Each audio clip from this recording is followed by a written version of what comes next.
Students have called on President Jacob Zuma to deliver a clear plan for the higher education sector, particularly on the fees issue. And although the 2017 academic year has gone off to a relatively smooth start, the students have made it very clear that the call for free education still stands.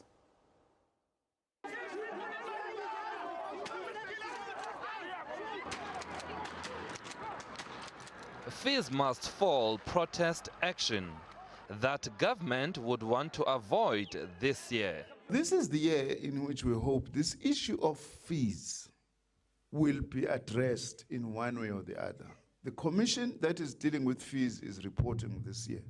But some students say it's either free education or more protest action. It's not a threat, it's a promise. We don't make threats, it's a promise that 2017 is a year of free education. Our parents can't afford to pay for education.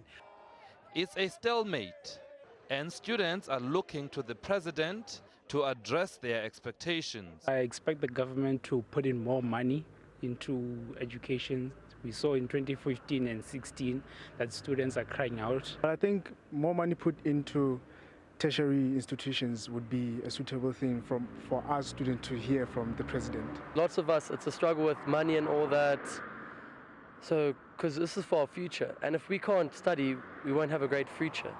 But what can the president realistically offer with his SONA speech? What we need is a roadmap. We need to be able to say, this is where we are now. In 5 years, this is where we want to be. And the critical point is that no young person should be prevented from studying for financial reasons. Government has maintained that those who can afford must pay and that NSFAS beneficiaries must pay back. NSFAS was a temporary solution. We want a permanent solution, which is free education. Much hope has also been placed on the Fees Commission appointed by the president last year. Well, the Fees Commission, which had already been rejected by some student groups, did itself no favors when it released its largely underwhelming draft report. There is no commitment from that Fees Commission to deliver to what we say.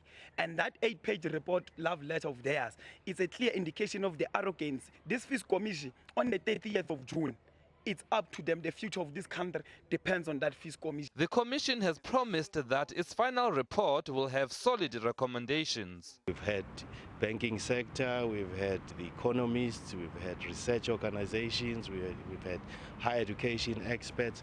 We did have some student formations, so we are happy that at last it's shaping up to be what we had originally intended it to be. So far, government has increased NSFAS funding. It's also piloting a funding model for the so-called missing middle. Now, the country waits to hear what the president has to say on the matter. Sipho Sturman, SABC News, Pretoria.